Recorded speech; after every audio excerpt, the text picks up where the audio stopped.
Assalamualaikum warahmatullahi wabarakatuh. Innal hamdalillah nahmaduhu wa nasta'inuhu wa nastaghfiruhu wa na'udzu billahi min shururi anfusina wa min sayyiati a'malina. May yahdihillahu fala mudhillalah wa may yudlil fala hadiyalah. Asyhadu an la ilaha illallah wahdahu la syarikalah wa asyhadu anna Muhammadan abduhu wa rasuluhu wa sallallahu alaihi wa ala alihi wa ashabihi wasallam. Ya ayyuhalladzina amanu taqullaha haqqa tuqatih wa la tamutunna illa wa antum muslimun. Rabbis shrah li sadri wa yassir li amri wahlul 'uqdatam min lisani yafqahu qawli. Rabbi zidni ilma warzuqni fahma. Amin ya rabbal alamin. Baik, monggo Pak Budi lanjutannya. Bismillahirrahmanirrahim.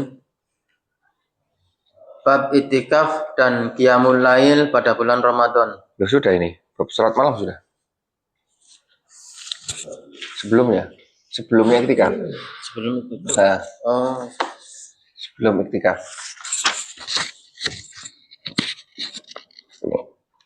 Enggak ada. ya. Ini bab salat malam di bulan Ramadan. Enggak ada. Enggak ada. Oh iya, berarti langsung. Tidak. Ya, puasa. Ini dipisah kalau di sini. Baik, enggak apa-apa. Lanjut. Iktikaf. An Abi Hurairah radhiyallahu anna Rasulullah sallallahu alaihi wasallam qala man qama ramadhana imanan wa ihtisaban ghufira lahu ma taqaddama min dzambihi. Diriwayatkan dari Abu Hurairah radhiyallahu an bahwa Rasulullah sallallahu alaihi wasallam bersabda, barang siapa melakukan ibadah pada bulan Ramadan karena iman dan keikhlasan mengharap pahala ridha Allah, diampunilah dosa-dosanya yang telah lalu. Muttafaq alaih. Baik, sini berarti ini dipisah dulu, bab ini kemudian bab iktikaf. Tapi disitu digabung ya. Ini digabung. Gabung. Hadis pertamanya sama, yaitu terkait dengan amalan-amalan di bulan Ramadan, malam bulan Ramadan. Sini sebutkan hadis dari Abu Hurairah radhiyallahu an bahwa Rasulullah Shallallahu alaihi wasallam bersabda, barang siapa sholat malam pada bulan Ramadan dalam keadaan beriman, sholat malam ini ya, bukan yang puasa, ya kan? Karena ada kan dalam keadaan beriman dan mengharapkan pahala, maka dosanya yang telah lalu akan diampuni. Muttafaq alaih, coba, ya kan? Nah, sekarang di sini coba kita kalimat teks bahasa Arabnya. Rasulullah Shallallahu alaihi wasallam qala man qoma ramadhana. Apa ini? Man qoma ramadhana imanan, ya, imanan. Coba disebutkan di sini, belum ada istilah Ramadan. Belum ada istilah tarawih. Ya, ini coba kita perhatikan. Ya, di sini sebenarnya barang siapa yang menegakkan sholat malam, walaupun di sini teks hadisnya tidak ada, hanya kaum mungkin kebiasaannya kalau disebutkan seperti itu ya sholat malam berarti. Barang siapa yang menegakkan sholat malam dengan keadaan seperti ini, maka dosanya akan diampuni. Ya, sebenarnya karena memang istilah sholat tarawih itu belum ada kalau nggak salah di zaman Rasulullah. Di zaman sahabat baru ada. Iya, zaman Umar ya baru ada. Ya, berarti ini apa sholatnya? Ya apapun sholatnya, ya kan? Apapun sholatnya terserah. Ya. Nah itu ya. Jadi keadaan malam. Sekarang malam itu sendiri kapan? Maghrib ya, masih. Setelah Isya. Setelah Isya. Terbenamnya matahari itu merang maghrib, ya kan? Tapi terhitung malam itu sebenarnya ya setelah sholat Isya itu. Ya. Jadi gimana kita sholat malam setelah sholat Isya? Nggak, apapun. Fitir dan masuk. Nah itu boleh. Jadi setelah sholat Isya 4 rakaat, baca Isya 2 rakaat, mau sholat malam nggak apa-apa. Langsung nyambung nggak? Enggak apa-apa. Jadi itulah namanya sholat malam. Kemudian ada penyebutan sholat tahajud.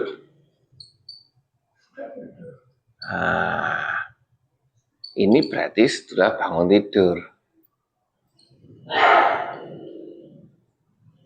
Ini saja yang biasanya dilakukan sepertiga malam terakhir. Hanya saja jangan terpaku dengan ini. Jangan terpaku dengan ini. Artinya ini itu bangun tidur untuk mencari sepertiga malam terakhir itu adalah mencari keutamaan yang lebih. Jadi kita terhitung sepanjang malam berarti. Misalnya kita bukan ada tuntutannya, ada keistimewaan dari Allah barang siapa menjalankan sholat malam, ya kan?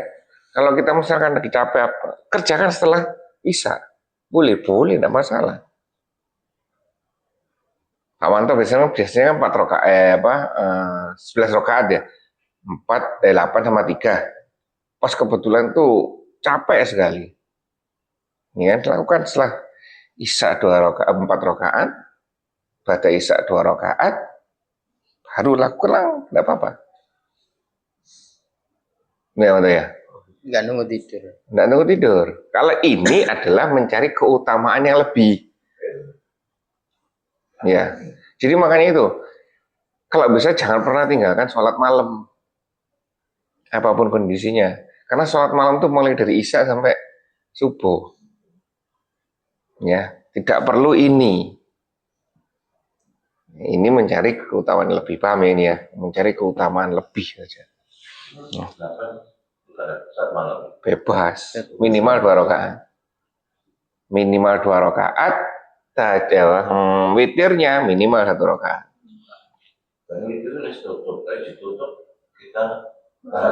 Boleh. Yang dilarang adalah terkait dengan witir. 2 kali dalam 1 malam tidak boleh. Ya kan? Itu tidak boleh. Tapi sholat witir adalah penutup malam, itu benar. Tapi tidak disebutkan penutup malamnya itu di awal atau di akhir. Bahkan kebiasaan sahabat, 2 sahabat ini kebiasaannya beda-beda. Ada yang di awal, ada yang di akhir. Kembali mengajar Rasulullah luar biasa ini. Antara Abu Bakar sama Umar kalau tidak salah. Salah satunya itu di awal, salah satunya di akhir. Ya kan? Loh, sangat kontras sekali yang satunya di awal, loh kok di akhir, beda sekali. Witir ya. Yang di penutup malamnya itu ya? Witir ini beda sekali. Terus tanyain, kenapa kok beda? Yang satunya bilang, saya lupa ya siapa ya, yang satunya bilang, saya mampu untuk mengerjakan di akhir malam. Dan saya mampu untuk menjaga itu. Yang satunya ngomong, saya khawatir.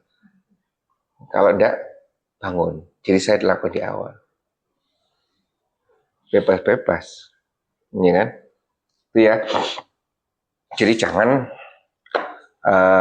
kalau bisa jangan tinggalkan sholat malam. Walaupun hanya itu setelah sholat isya. Nah, setelah sholat isya, ba'da isya 2 rakaat. Setelah rangkaian isya selesai, termasuk ba'da isya selesai, sholat malam 2 rakaat, sholat witir 1 rakaat, selesai sudah. Bangun jam 3, tambah lagi silakan, tanpa witir. Di awal berarti. Berarti witirnya di awal itu. Di awal. Ini kan di awal. Ya, mantap ya. Baik. Itu ya, jadi inilah keutamaan. Tapi ini khusus keutamaan bulan Ramadan kali ini. Ya kan? Dan tambahan kita lagi terkait dengan ilmu witir, yaitu kunut witir. Ya, usahakan kunut witir. Kunut witir dilakukan di rakaat terakhir, berapapun witirnya. Ya. Baik. Dan ada pertanyaan? Pahalanya besar sekali kalau ini bulan Ramadan ya. Pahalanya besar sekali. Lanjut. An Aisyah radhiyallahu anha qalat kana Rasulullah sallallahu alaihi wasallam Sallallahu idza Muhammad. dakhala al-asru ay asar ay asarul akhiru min ramadana saddan mi'zaru wa ahya lailahu wa aiqadha ahlahu. Diriwayatkan dari Aisyah radhiyallahu anha, ia berkata Rasulullah sallallahu alaihi wasallam bila memasuki 10 hari, yakni 10 hari terakhir dari bulan Ramadan, mengencangkan kain sarungnya, menghidupkan malamnya dan membangunkan keluarganya. Muttafaq alaih. Data pertama, hadis pertama kemarin terkait dengan amalan di bulan Ramadan. Selain yang kemarin kan puasanya, ini kan mulai dari waktu puasa sampai buka puasa. Nah sekarang masuk amalan-amalan lain selain puasanya. Ya, selain puasanya. Yang tidak diketahui oleh orang lain. Iya ini dah. Oh, berangkat. Yang pertama adalah sholat malam, ya kan? Di hadis yang pertama sholat malam disebutkan apa saja? Sholat malam saja kan? Dah sholat malam saja dan keutamaannya, diampuni dosanya. Dah itu aja kan keterangannya. Kemudian masuk hadis kedua dari Aisyah radhiyallahu anha, Rasulullah Shallallahu alaihi wasallam bersabda, jika memasuki 10 hari terakhir, Rasulullah mengencangkan ikat pinggang. Apa maksudnya Pak Manto? Hah? Siapkan. Apa maksudnya? Bersungguh-sungguh ya. Bersungguh-sungguh. Bersungguh-sungguh apa? Ya. Hah? Nah, iya benar ini. Ya kan artinya di sini semangat mengencangkan ikat pinggangnya atau ikat kain sarungnya, menghidupkan malam. Terus satunya membangunkan keluarga plus keluarga. Nah ini keterangan 10 hari terakhir. Bahkan di awal-awal Rasulullah di awal apa di akhir? Di awal kalau salah. Di awal-awal sudah diwajibkan seperti ini, Rasulullah masuk masjidnya hari ke-21, keluarnya pas takbir. Enggak kurang. Enggak. Ya. Ini kayak Pak Manto tuh. Ya,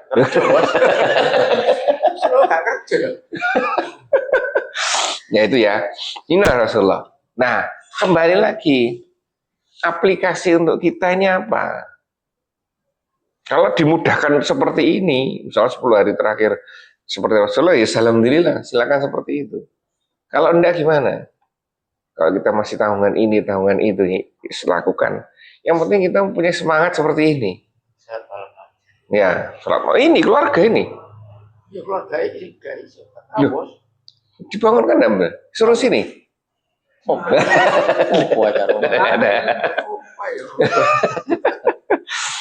Bangunkan memantau 10 hari terakhir, ya kan? Ajak keluarganya ke masjid. Ya. Gitu ya. Baik. Sampai sini ada yang sampaikan di sini. Ada tambahan lagi ya? Berarti dibangun siapa? Hah? Istrinya dibangunkan. Iya. Iya. Hah? Menahan nafsu terkait perut dan bawah perut. Ini bersemangat ini udah. Ya kan? Ya apapun, ya kan? Siap. Apapun. Enggak menjumpai istri. Nah. Oh, Pak Manto mana kuat ya? Oh ya kuat bos. Lah,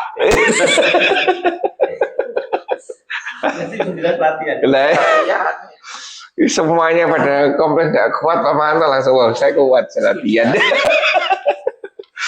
Sekadek dilatih. Ya, latihan tiap hari. Jadi seperti itu ya. Jadi artinya ini usaha untuk 10 hari terakhir agar maksimal. Ya kan? Disesuaikan kembali sesuai dengan kemampuan kita masing-masing. Ya kan? Karena maksimalnya kalau kita semuanya di sini terakhir dengan masjid dibandingkan DKI kalah semua. Ya kan? Lah ya kalah semua. Tapi kadarnya kan tidak seperti itu. Ya. Usahanya lain-lain. Baik, itu ya. Lanjut.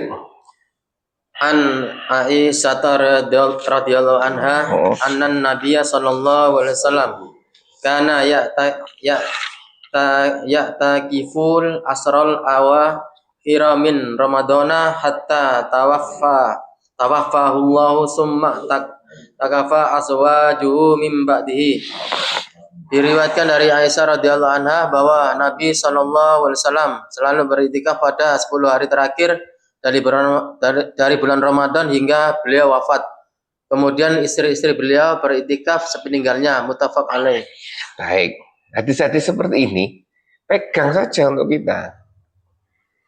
Artinya kita melakukan sudah sesuai dengan contoh.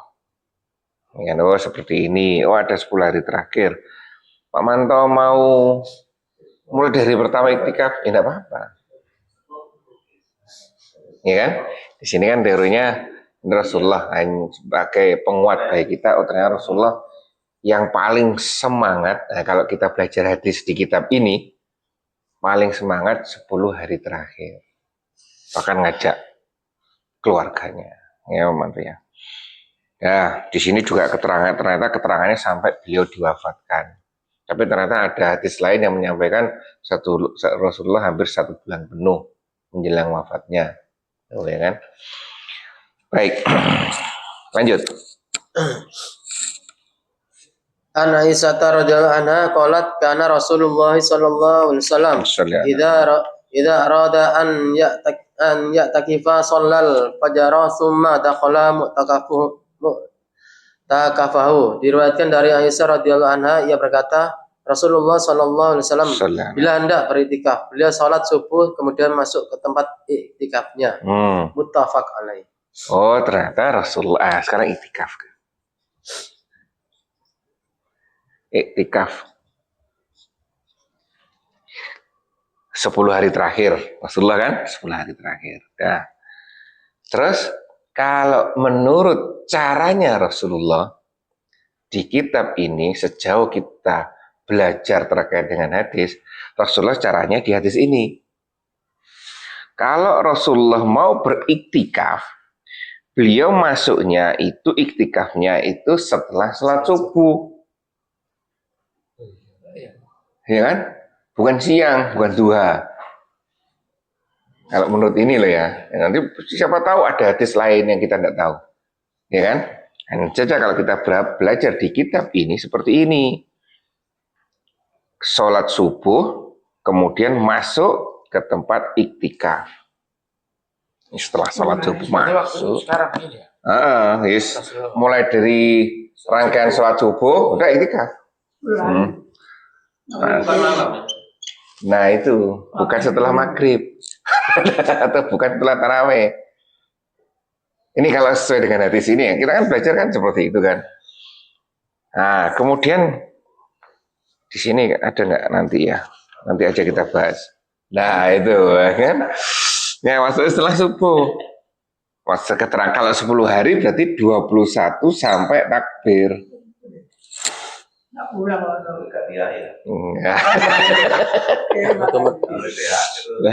Iya. Pak Wanda tahun depan nanti istrinya yang mengunjungi Pak Wanda ya. Sulit ya. Baik, seperti ini teorinya. Tapi nanti kita belajar di kitab lain, loh, ada perbedaan lagi. Ya. Waktunya tidak sampai. Nah, kita belum tahu ini. Tapi di atasnya kan di sini. Rasulullah kalau 10 hari terakhir iktikaf. Nah, semangatnya iktikaf. Jadi masuknya sekian. Atau misalkan kita memahami di sini, oh tidak ada batasnya. Masuk subuh saja, oh tidak apa-apa. Walaupun kita tidak pakai 10 hari. Ya kan 1 hari masuk subuh sampai jam 7. Nah, sudah selesai. Boleh seperti itu, boleh. Walaupun tidak sama dengan Rasulullah, walaupun tidak sama, semangatnya yang sama. Iya kan? Semangatnya yang sama. Nah, ketika Rasulullah, saya tahu ya Allah, saya tahu dari hadis ini, masuknya subuh, Rasulullah ya udah ikut aja. Iya kan? Kita ngaji setelah subuh kan sama tadi. Sama. Nah, Kita dapat salah. nah, sekarang pertanyaan selanjutnya. Kita harus cerdas orang. Nah, benar. Apa yang dimaksud dengan iktikaf? Ayo, definisi iktikaf itu apa? Diam diri. Diam diri dalam masjid.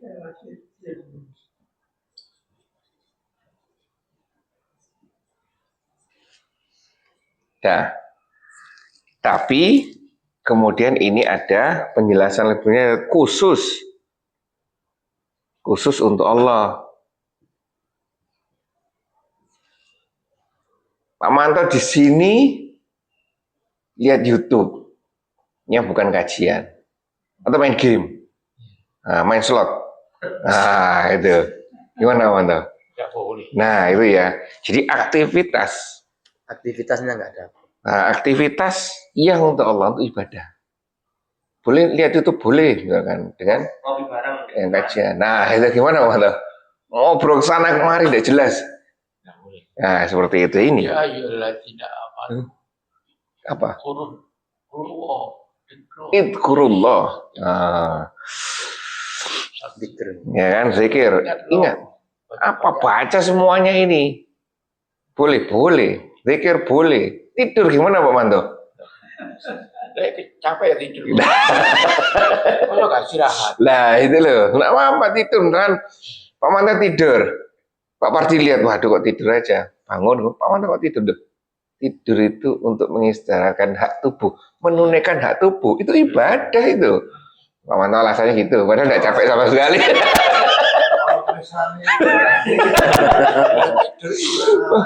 Itu harus dibenerin Pak Manto. Masa masjid itu? Harus suruh. Lah iya. Capek. Punya Dalam kurung boleh tidur kalau capek. Kalau dalam itu misi kan. Nah itu ya.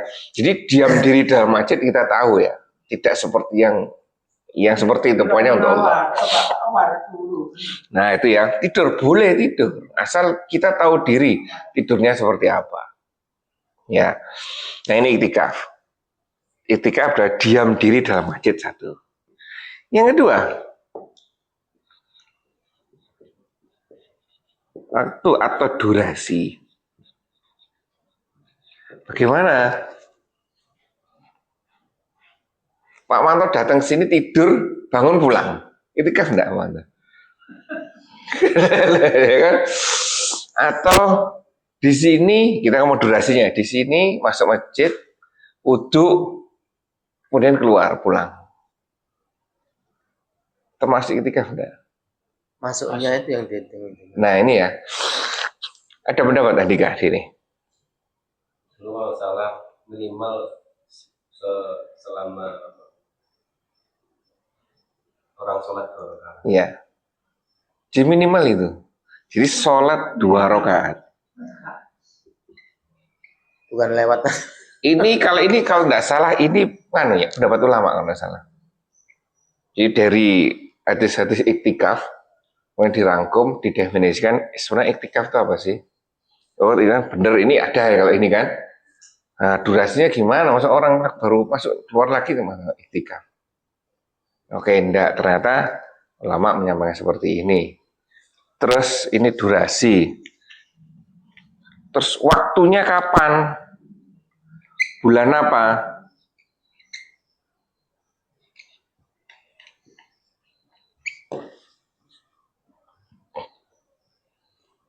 Apakah kita ini saat ini kalau bulan Ramadan jelas ya. Kalau bukan bulan Ramadan boleh enggak? Boleh. Nah, boleh. Jadi di luar bulan Ramadan itu ada ini. Ya kan? Hanya saja ini kembali lagi ulama itu masih berbeda pendapat terkait dengan niat. Kalau sebagian besar ulama itu kalau mau mendapatkan pahala iktikaf, ya sebelum masuk masjid diniati dengan iktikaf. Dapat semuanya. Kalau enggak, ya dapatnya apa yang kita pelajari. Itu kan perbedaan. Kalau di luar bulan Ramadan ya, perbedaan antara baik dan lebih baik. Ya, jadi inilah iktikaf. Jadi boleh dilaksanakan di luar bulan Ramadan. Terus pelaksanaannya durasinya minimal 2 rakaat.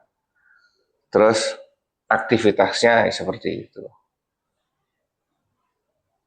Ya seperti itu ya. Nah, kalau mau teorinya seperti ini setelah subuh kalau mau, ya kan? Soalnya contohnya seperti ini, ya kan? Ini kita misalkan makanya itu kita harus benar-benar memposisikan Allah sebagai zat tempat kita minta semuanya ya. Walaupun kita setelah Isya pun kita tahu hadis ini ngomong sama Allah, ya Allah, saya mampunya setelah Isya atau sebelum Isya ini untuk iktikaf sampai jam 9. Sampaikan seperti itu. Iya kan? Kan ini sebagai contoh tuh ini harusnya seperti ini. Jangan kita kan terbatas, ya kan? Baik. Baik, ada tambahan Andika? Lainnya ada tambahan? Ada pertanyaan? Sesuai kondisi lah. Mm-mm. Dulu kan pedagang terus ya nggak semuanya sekarang. Karena ya cenderung seluruh aja. Jejer. Jejer. Paman tak jejer gini loh. Apa sih ini juga di kan? Kancing, bos. Alasan dik. Ya alasannya. Baik, seperti itu ya semangatnya ya. Oke, lanjut. An Aisyah radhiyallahu anha qalat in kana Rasulullah sallallahu alaihi wasallam la yadkhilu alayya ra'sahu wa huwa fil masjidi fa urajjiluhu wa kana la yadkhulul baita illa li hajatin idza kana mu'takifan. Diriwayatkan dari Aisyah radhiyallahu anha, ia berkata Rasulullah sallallahu alaihi wasallam pernah memasukkan kepalanya ke dalam rumah beliau di dalam masjid, lalu aku menyisir rambutnya dan jika beriktikaf beliau tidak masuk ke rumah kecuali suatu keperluan. Muttafaq alaih dan lafaznya menurut Bukhari. Seperti yang sudah pernah kita bahas dulu, bahwa rumahnya Rasulullah itu memang satu tembok, ya kan, dengan masjid. Walaupun dulu zamannya dulu temboknya bukan tembok ini, ya kan, tembok. Wallahu alam, mungkin sebelum tanah. Apa? Batu. Bukan. Ini apa? Batangnya kurma.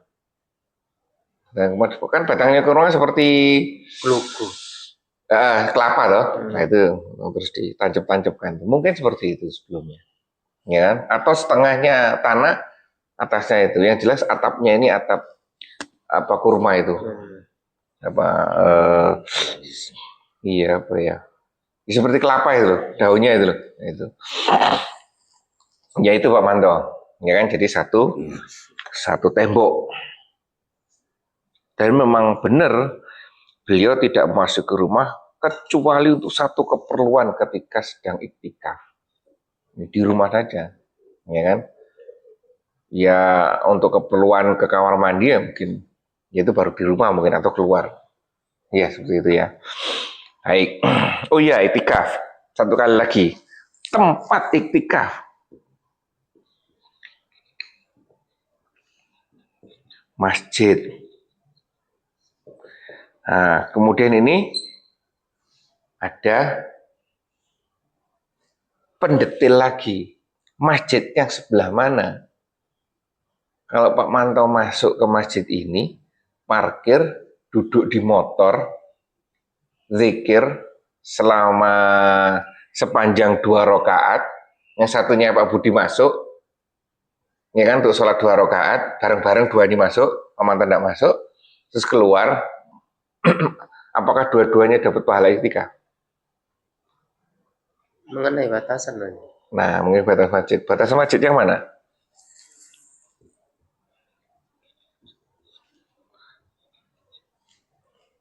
Andika? Ruang dalam. Hah? Ya, Ruang dalam. Ya tempat pintu itu ya. Iya, apa fleksibel ya. Kalau selama dalam itu kosong, masjid ya di situ tanam. Tapi nanti kalau penuh, teras menjadi sebuah masjid. Sebenarnya Tapi kalau teras kondisional ya. penuh, parkiran jadi sebuah masjid. Ini malah. Nah itu ya. Ini kembali kalau ini kesepakatan. Mungkin di tempat di antar masjid bisa beda, ya kan? Di antar masjid beda. Hanya saja konsekuensi dari batas ini adalah dilarang jual beli.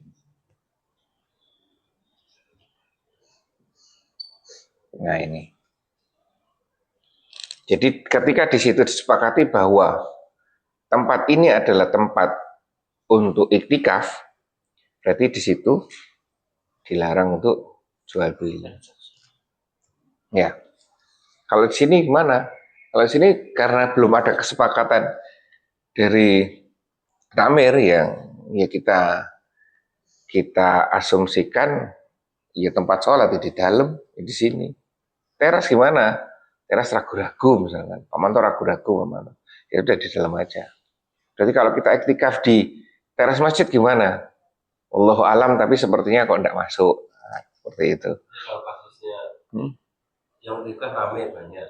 Terus bagian tempat di dalam. Terus apakah jadi tidak menjadi etikaf atau di masjid kalau misalnya bikin dari luar?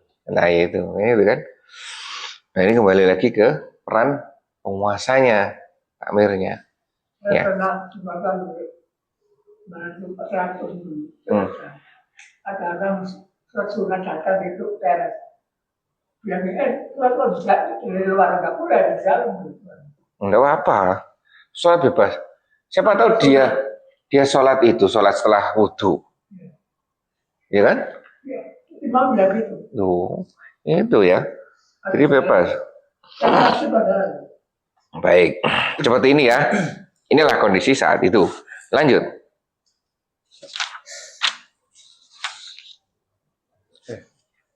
Ayo, Pak Budi. An Aisyah radhiyallahu anha qalat as-sunnatu 'alal mu'takifi an la ya'uda maridan wala yashhada janazatan wala yamassam ra'atan wala yubasiraha wala yakhruja lihajatin illa lima la yudalu minhu wala tikafa illa bisaumin wala tikafa illa fi masjidin jami'in.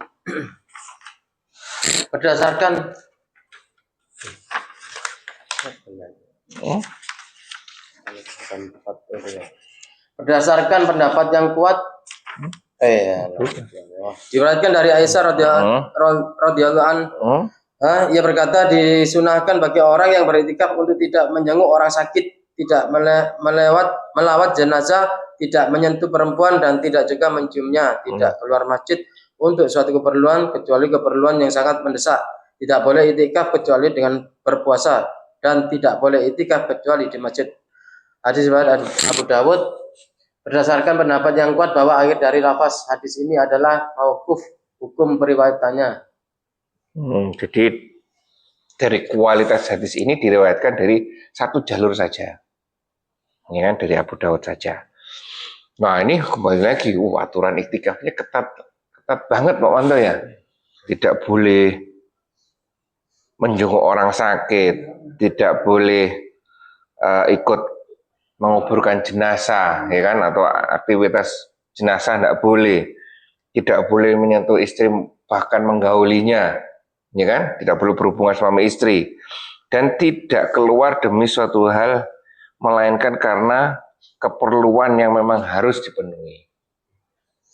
Bukan luar biasa kan ini? Padahal larangan itu sifatnya pada semua ya. Nah ya kan, padahal 3 yang disebutkan di awal tadi itu hal yang penting semuanya.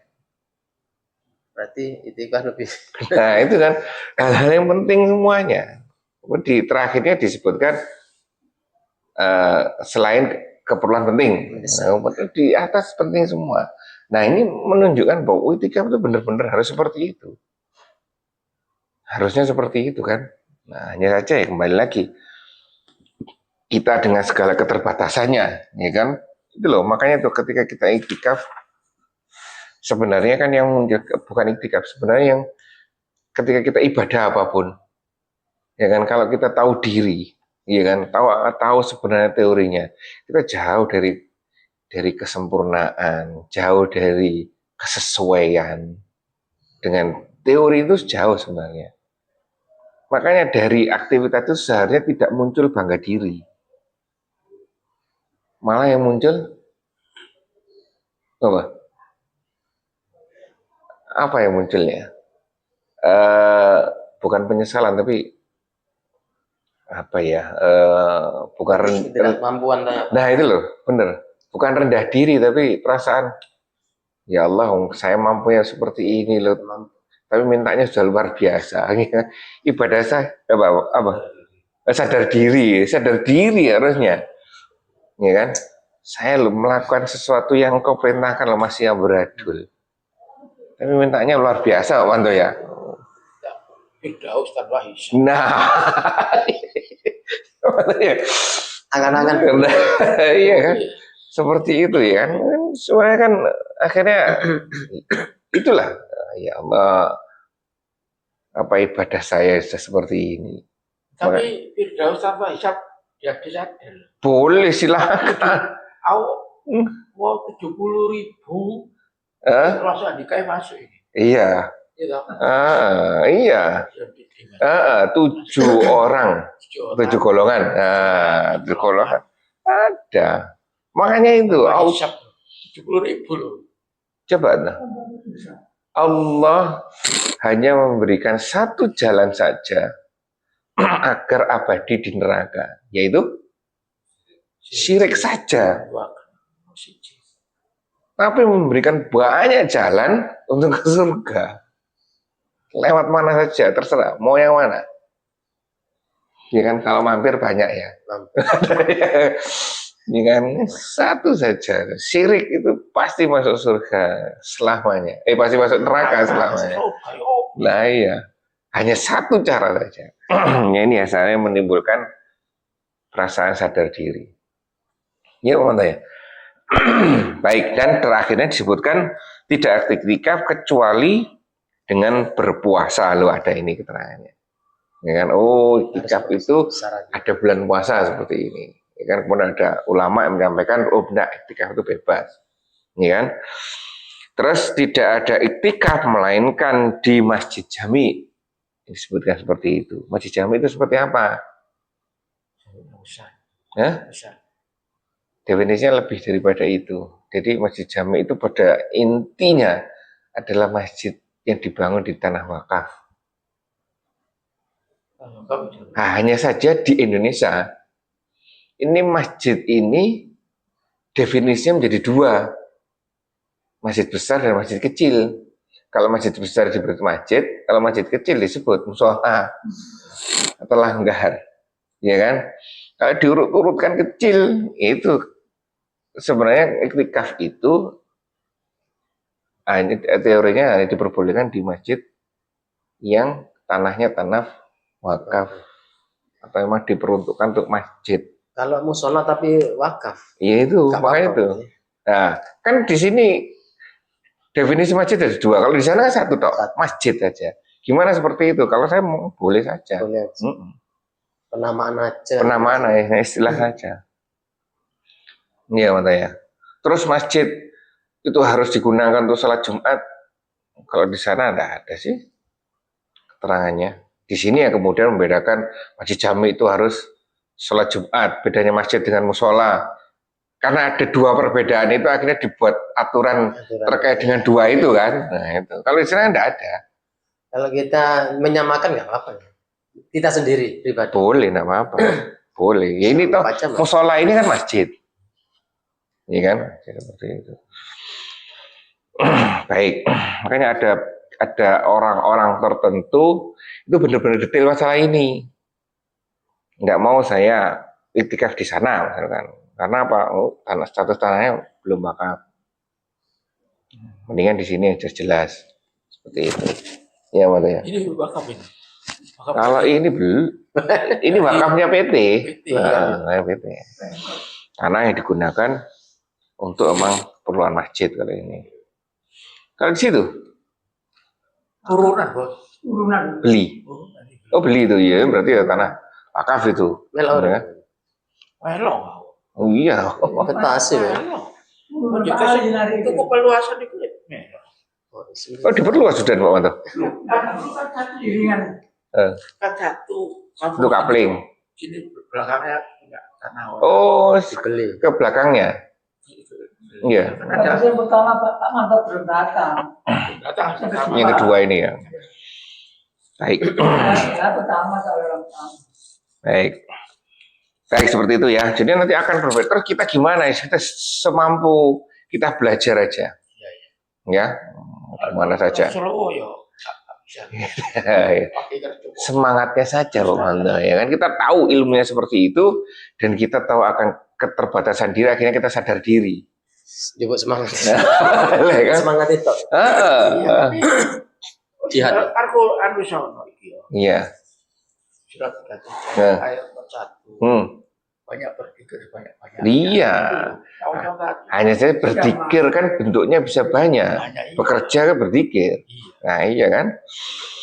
Baik. Jadi yang satunya Andika berzikirnya di masjid. Ya emang zikir seperti itu. Pak Manto zikirnya di Jalan.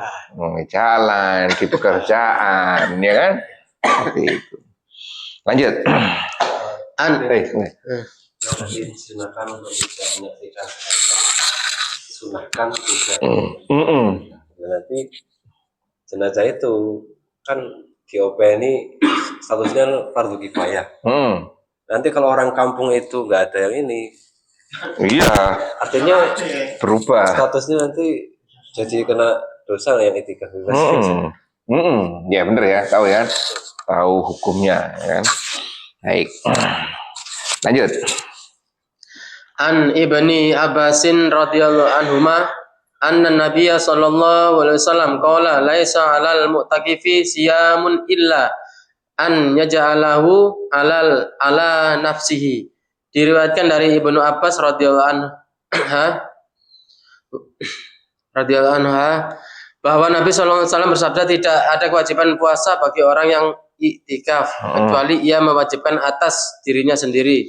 Hadis riwayat Daruqutni. Pendapat yang kuat adalah yang menyatakan bahwa hadis ini adalah mauquf. Ya, apa ini berarti?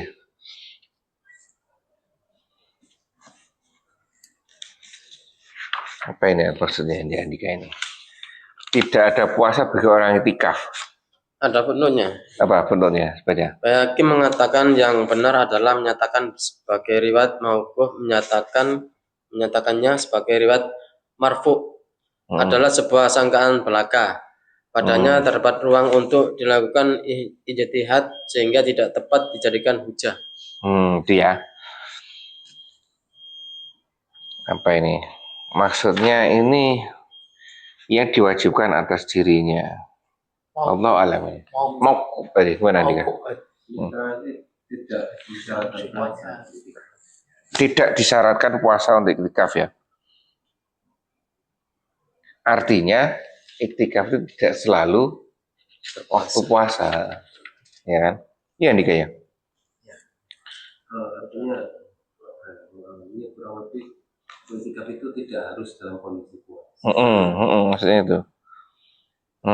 Jadi tadi kita bahas bebas.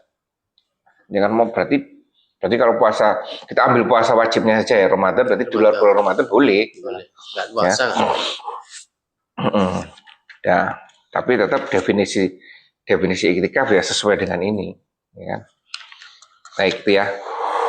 Dan tadi sudah disebutkan hadisnya, kualitas hadisnya seperti itu. Baik, lanjut.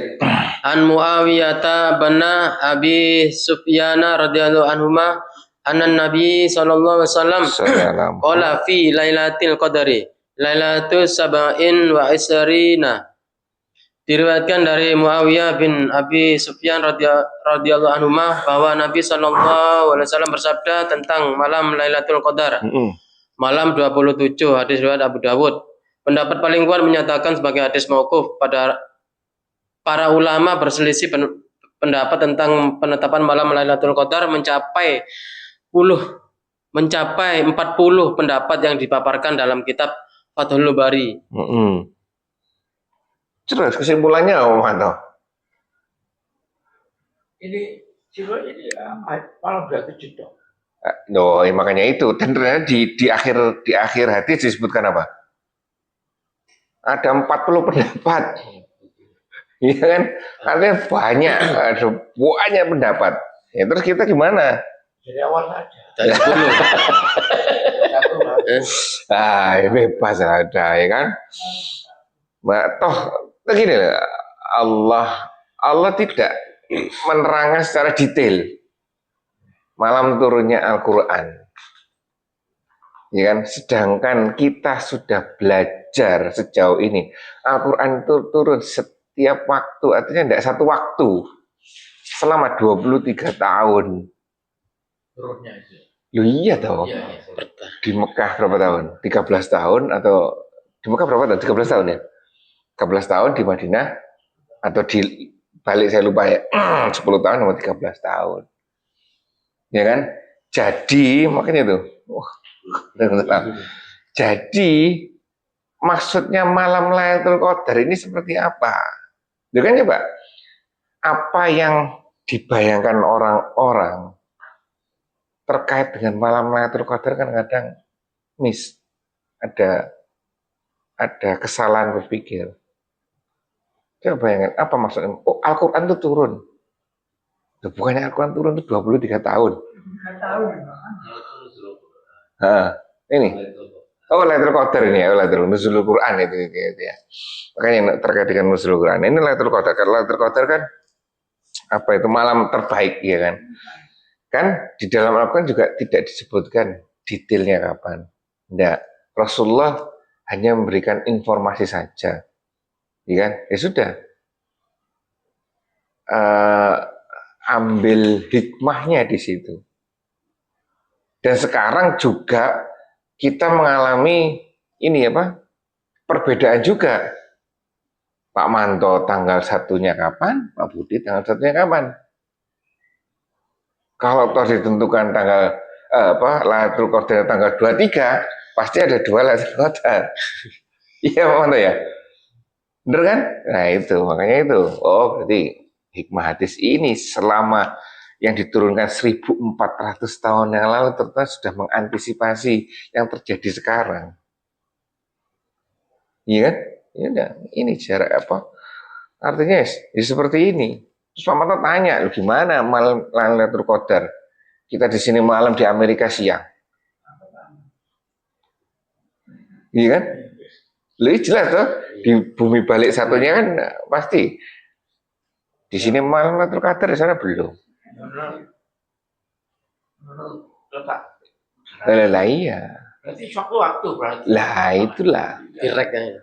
Suatu waktu. Lihat kan? Itu hak Allah itunya, ya kan? Hak Allah. Hanya kita bisa melihat, mencari sesuai dengan tanda-tanda yang sudah diberikan ke kita. Apakah tandanya itu pasti? Enggak. Tanda-tandanya itu sebuah isyarat saja. Rambu-rambu. Ini sampai ini, sampai ini, sampai ini, sampai ini. Oh, kemudian Pak Manto berpendapat malam Lailatul Qadar keluar di bulan Muharram, jelas salah. Iya kan? Jelas salah itu, tidak ada dalilnya kali itu. Tapi kalau berpendapat malam terus, ya kita tidak tahu, sama-sama tidak tahu. Ya kan? Hanya saja turun di bulan Ramadan. Itu pasti sudah. Di luar Ramadan gimana? Tidak ada. Iya kan? Seperti itu. Gimana nih Kak? Minimalnya supaya orang ngisi 10 hari terakhir minimal itu. Itu kan nanti 1 hari pas atau jam sekian pas nanti orang diambil. ngarep-ngarep kan. Nah itu loh. Iya kan? Hanya berharap di satu titik saja. Tapi di hadis ini 7 terakhir. Iya 10. 7 ini ada di sini 7 ya kan, nanti ketemu lagi dan disebutkan di sana ada 40 pendapat. Dikerucutkan. Iya kan, walaupun dikerucutkan, walaupun di awal hadis disebutkan 7 hari terakhir ya kan, tapi di bawah hadis di akhir terdapat 40 pendapat terkait dengan ini ya. Bias lagi. Ada ya kan? Ya udah, ya ngapain kita bertikai terkait dengan seperti itu? Pak Manto, barang siapa yang, nah kembali lagi, Lailatul Qadar itu malam, tidak ada siang Lailatul Qadar. Ya, berarti diawali dari malam. Malam itu kapan? Nah, ini kan diskusi lagi tuh kita. Malam itu kapan, Pak Manto? Ya, dapat setelah Isya. Oke, pendapatnya setelah Isya. Oke, setelah Isya berarti. Berarti barang siapa yang adzan Isya itu kan, sholat Isya berjamaah atau sholat Isya saja, ya kan? Karena segala sesuatu mungkin tidak berjamaah, ya kan? Yang lebih bagus jamaah. Apakah dia memperoleh keutamaan Lailatul Qadar? Hah? Ya boleh, dapat ya. Apapun aktivitasnya, asal kebaikan ya. Asal kebaikan. Makanya itu malam batasnya mana? Oh, batasnya Isya. Oh ya juga berarti setelah Isya dan Isya teng, ya kan? Kemudian kita melakukan aktivitas kebaikan untuk Allah, Terlibatkan. nah dan qadarullah di situ ternyata malam Lailatul Qadar. Oh berarti kita sudah dapat plus 85 tahun, Pak Manto. Apapun 83. Hah? 83. Nah. walaupun bukan sholat ya, walaupun bukan sholat, pokoknya yang sifatnya ibadah. Berarti setelah Isya langsung tahajud sini sekali aja. Boleh, silakan. Lebih gampang. Iya silakan. Tapi kan nggak tahu kita kapan, iya kan? Nggak tahu kan, nggak ketahuan. Yang pasti kita yang insya Allah menjadi keistimewaan kita kan sholat Isya-nya. Ya itu. Jadi berarti kan minimal kita dapat gitu loh. Kita dapat pahala Lailatul Qadar. Dapat dari mana? Sholat Isya-nya itu tadi. Oh, rangkaian sholat Isya panjang ya, mau jalan, perjalanan, nah itu. Ya, mana ya? Seperti itu ya. Malam itu kondisinya gelap atau setelah Isya. Kalau gelap ada belahan bumi yang nggak dapat gelap itu. Nah itu ya kan? Itu Gelap terus. siangnya 6 bulan, nah itu gimana? Nah itu ya, makanya itu. Jadi kita dengan keadaan seperti ini daripada panjang pertikaiannya, ya kan? Ya, semangat mulai awal. Semangat dari awal misalkan. Awalnya kapan? 21. Ada yang ngomong awalnya kapan? Saya awal 1. Awal 1. Ya semangatnya kan di Isya-nya, jaga sholat Isya. Ya kalau bisa bukan jaga sholat Isya, jaga keseluruhannya. Ya itu ya. Jadi kadang-kadang kalau terjadi pertikaian ini itu ngapain dipertikaikan? Ya kan? Coba penting. Nah iya. Coba penting-pentingnya tidak ya. Nah iya. Itu dalam surga bersaus. Oh. Saya lihat 27 ya.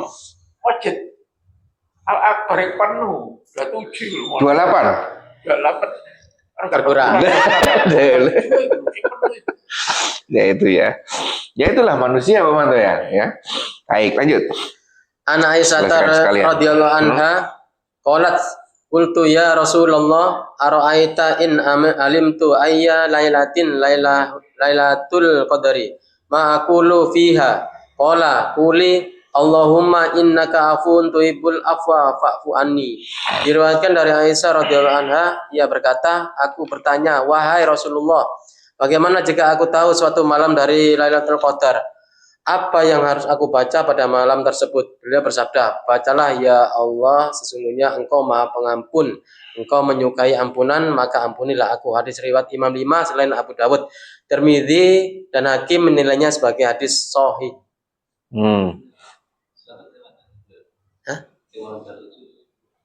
Iya, malam 27 digabung yang depan tadi. Jadi pendapatnya ada 2. Yang hadis sebelumnya ada yang 7 hari akhir malam Lailatul Qadar itu. Ada yang malam 27. Hadis yang di awal tadi. Sekarang masuk ke hadis berikutnya, apa yang dibaca? Pak Amanto kan hafal tuh. Allahumma innaka afun tuhibbul afwa fa'fu anni, ya Allah. Itu. Baca ini kapan? Ya. Iya Allah, kapan? Misalkan Misalkan kita bacanya antara adzan isya dan qomat isya, boleh? Dan Isya dan kemudian. Ya, boleh, silakan. Kita juga tidak tahu apakah hari itu Lailatul Qadar enggak. Ya kan? Satu. Yang kedua, yang kita jelas tahu bahwa saat itu sudah malam. Berarti kalau malam Lailatul Qadar itu pasti turun. Turunnya kan pasti malam. Nah, kalau kita baca sesuatu, ya kan, pasti nilainya plus. Bener kan? Nah, baca sesuatu apa? Nah, ada mengkerucut lagi. Ya Rasulullah, kalau saya tahu, misalnya, malam itu kapan, apa yang paling baik saya baca? Ini. Karena kita tidak tahu, yang jelas clue-nya kan 1 bulan Ramadan. Petunjuknya itu kan, 1 bulan Ramadan. Yang kedua malam hari. Yang ketiga bacaannya ini. Nah, Berarti ini keseluruhan malam ya, keseluruhan malam. Jadi mulai awal malam sampai akhir malam. Iya. Lailatul Qadar. Iya. Iya, jadi kan ini pertanyaannya Aisyah tuh ini. Iya kan? Apa yang saya baca? Misalnya Pak Manto baca Sayyidul Istighfar. Boleh. Tapi ternyata ada yang lebih baik ini. Makanya di akhir sholat witir. Kalau kita witirnya harus dari awal, bukan 15, bulannya 15 ya. Ini mana ya? Ya kan? Mulai dari setelah witir kan dibaca itu Allahumma innaka afuwwun tuhibbul afwa fa'fu anni. Itulah kalau yang awalnya Subhanal Malikil Kudus, Subhanal Malikil Kudus, Subhanal Malikil Kudusun Rabbuhul Malaikati Warruh. Nah, itu bacaan setelah witir setiap hari. Jadi bacaan setelah witir setiap hari, kalau sholat kan bacaan setelah sholat ini kan istighfar. Kalau bacaan setelah witir, bacaannya itu setelah witir. Makanya kan digabung sama ulama-ulama dulu, digabung. Coba tuh, luar biasa ulama dahulu kan. Sedangkan kita di sini kan tidak tahu apa sih maksudnya kok ada 2 bacaan yang digabung. Oh, ini adalah bacaan witir, ini adalah bacaan Lailatul Qadar. Ini ya, Pak Manto baca dua-duanya apa satu-satu? Baca dua-duanya kan? Subhanal Malikil Qudus. Kalau nggak salah seperti itu ya. Subhanal Malikil Qudus, Rabbuhul Malaikati Warruh, Allahumma innaka afuwwun tuhibbul afwa fa'fu anni. Kemudian dilanjut dengan doa nawaitu sauma ghadi. Iya, Manto ya. Atau dibalik ya, lupa saya. Ya itu ya. Jadi kita cari, semangat kita itu nyari, kita tidak tahu. Allah juga memang tidak memberikan pastinya kapan, ya kan? Baik. Hafal Pak Manto ya. Allahumma innaka afuwwun tuhibbul afwa fa'fu anni. Allah. Seperti itu. Itu doa khusus di malam Lailatul Qadar. Lanjut. An Abi Sa'idinil Hudri. An Abi Sa'idinil Hudri radhiyallahu anhu qala Rasulullah sallallahu alaihi wasallam la saddur rihalu illa salasati masajida al masjidil haram wal masjidi hadza wal masjidil aqsa. Diriwayatkan dari Abu Sa'id Al-Khudri radhiyallahu anhu, ia berkata bahwa Rasulullah sallallahu alaihi wasallam bersabda, tidak ada perjalanan kecuali ketiga masjid, yaitu Masjidil Haram, masjidku ini, dan Masjidil Aqsa. Muttafaq alaih. Nah, hadis yang sangat menarik sekali ini. Apa maksudnya Pak Manto? Ini habis ini Zan. Ya. Ayo, apa ini? Maksudnya apa? Masjidil. Pertama apa disebutnya? Masjidil apa? Masjidil Haram, Nabawi, atau Aqsa ya? Nabawi, sama Masjid Aqsa ya? Ya. Nah ini. Hadisnya apa hadisnya kira-kira? Dilarang? Mampir. Ayo, hadisnya apa itu? Janganlah berkeinginan kuat Janganlah berkeinginan kuat untuk apa? Safar, kecuali ketiga masjid ini. Oh, jangan mengalahkan keinginannya. Bukan, artinya gini. Nah, ziarah. Jadi rihlah, bener rihlah. Jadi di sini ya kita belajar aja pelan-pelan ya. Kalau di ini kan janganlah berpergian safar. Berpergian safar itu artinya apa? Perjalanan ini apa? Jauh. Safar kan perjalanan jauh, butuh uang, butuh pengorbanan, ya kan? Baik ekonomi maupun fisik. Ya kan? Artinya jangan melakukan sesuatu yang penuh pengorbanan ke masjid-masjid lainnya kecuali ketiga masjid ini. Ya. Jadi misalnya gini. Jadi kalau mau aktivitas ibadah cukup di masjid sekitar kita saja. Ya, misalkan. Kalau ingin tahu. Masalah Pak Man semangat nih. Saya pengen ini iktikaf di Istiqlal. Boleh enggak? Boleh. Hah? Tapi semangatnya. Ingin tahu lah ya. Nah, kena ayat ini, kena hadis ini. Semangatnya. Enggak boleh. Enggak boleh kan. Enggak boleh. Kecuali Pak Manto punya kerjaan di sana mampir. Jangan bersemangat. Istilah setara dengan ini semangatnya nggak boleh. Enggak boleh. Jadi jadi ini maksudnya sudahlah kalau mau melakukan suatu kebaikan terkait dengan masjid sekitar kita aja cukup. Kanan kiri. Jangan mengalahkan tiga masjid. Kalau mau semangat ke masjid cukup ketiga ini saja. Nah maksudnya. Iya. Kalau mau ke masjid dengan mengerahkan kemampuan kita berkorban cukup ketiga masjid ini aja.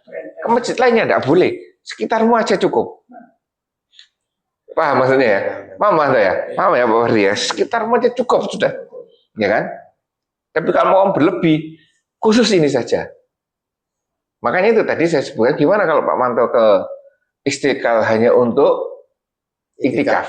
Nggak boleh kalau semangat seperti itu. Nah, enggak boleh. Dan ini kalau bisa, kalau ke Al-Falah gimana Pak Manto?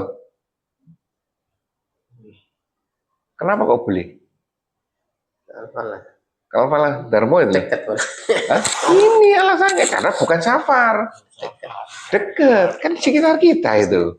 Termasuk sekitar, mau ke Al-Akbar. Boleh silakan itu di sekitar kita, enggak masalah. Tadi kan sampai Belani. Sampai safar. Safar kan kalau teorinya zaman dulu kan minimal 3 hari. Baru 85 kilo itu. Naik onta. Iya kan? Berarti kalau ziarah-ziarah itu kan. Nah ini maksudnya.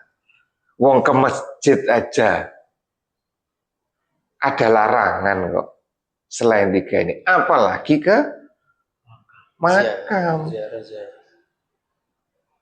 Gitu loh. Safar ya. Sampai seperti itu. Gimana ini? Nah itu ya. Diakalin dengan apa ya? Wisata. Ya, niatnya wisata. Hah? Niatnya wisata. Kembalikan kepada kita sendiri. Kita niatnya apa? Kan yang paling tahu kita sendiri. Misalkan Jumat besok, insya Allah ya. Kalau Jumat atau Sabtu saya mau ke anak saya ke Lamongan yang besar itu ditempatkan di sana puskesmas sana. Dengan kan di Lamongan situ, saya tanya kemarin, kamu apa tugasmu situ?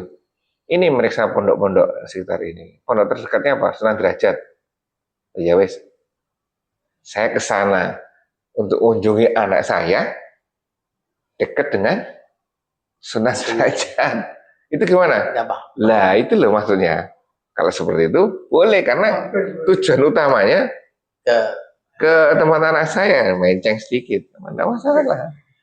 Bukan dibalik. Nah ini yang jadi Seharusnya kita ketahui Bung, tempat bagus, suci aja tidak boleh lebih diutamakan sekitar, apalagi ziarah seperti itu. Kena ini, kena 3 masjid. Kena ini. Kalau mau usaha kesini aja gitu loh maksudnya. Kalau mau usaha yang ini kesini aja, jangan kemana-mana.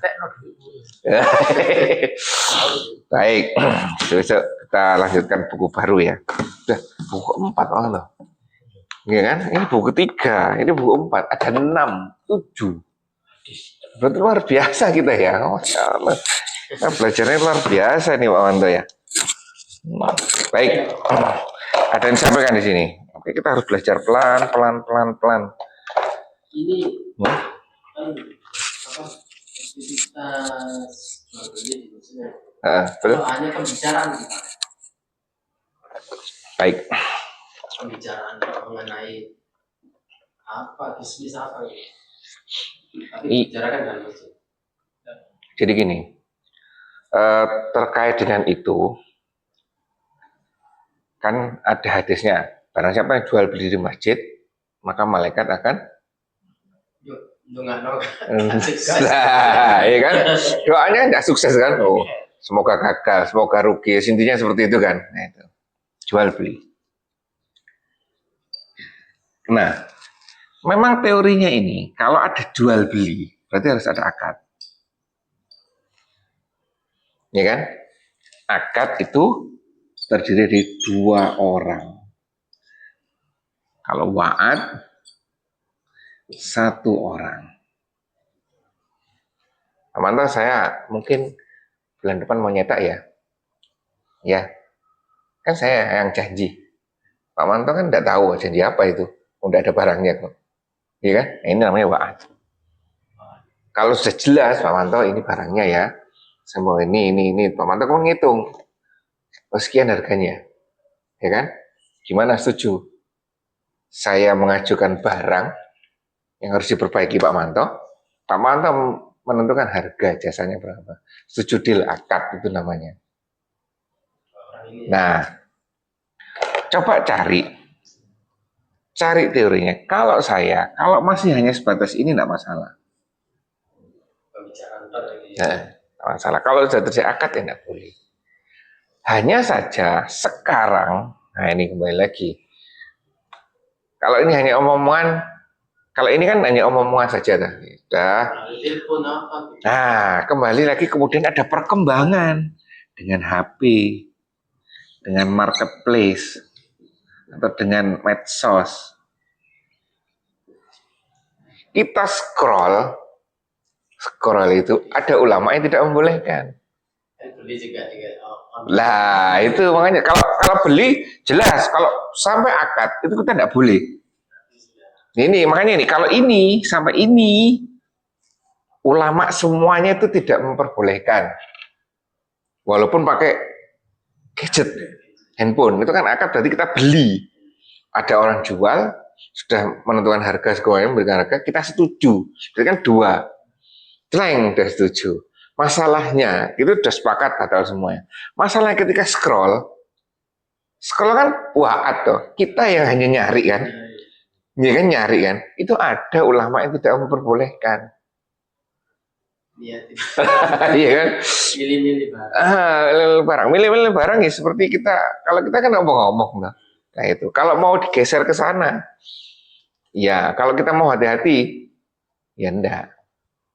Kalau kita enggak itu kita hanya sekedar omong-omong saja, belum ada akad. Ya mungkin masih ada diperbolehkan.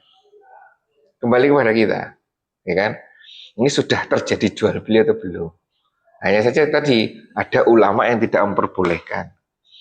Oleh karena itu ketika Jumatan boleh nggak scroll? Nggak boleh. Iya kan? Seperti itu. Gimana Dika? Kalau yang tadi scroll marketplace, ulamanya berpendapat tidak boleh. Ya mungkin kalau digeser ke dunia nyata, kita berarti kalau yang membolehkan ya wa'ad. Orang gelar peci sarung jualan di sini, nggak apa-apa, lihat-lihat dulu. Tapi bawa keluar, bayar. Ya itu. Main akal gini. Nah, itu ya. Visual. Itu yang kadang-kadang ini ya, saya sama istri, terutama istri sih.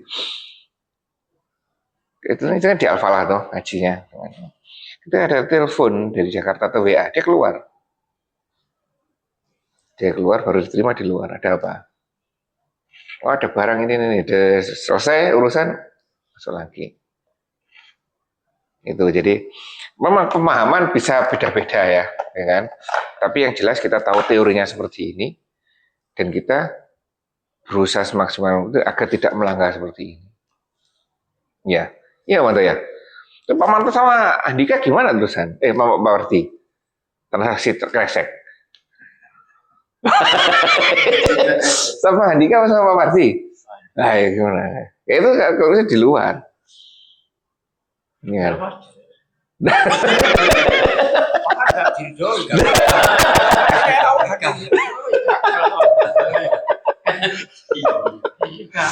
Gitu ya.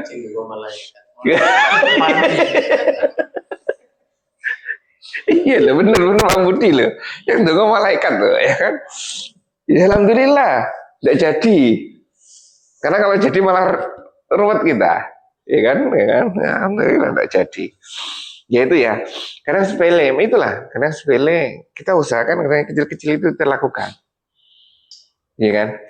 Coba 2 hari ini Sabtu Ahad kemarin kan naik motoran kan, jarang motoran kan. Ya kan? Itu pertanyaan sekarang. Ini terkait dengan lalu lintas ya. Susah mana berbuat baik atau berbuat jelek di jalan? Berbuat baik di jalan. Susah mana? Lebih susah mana? Berbuat baik di jalan atau berbuat jelek di jalan? Susah lebih baik.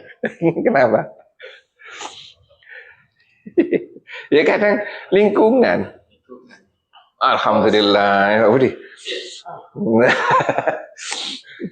Atur nuwun, makasih.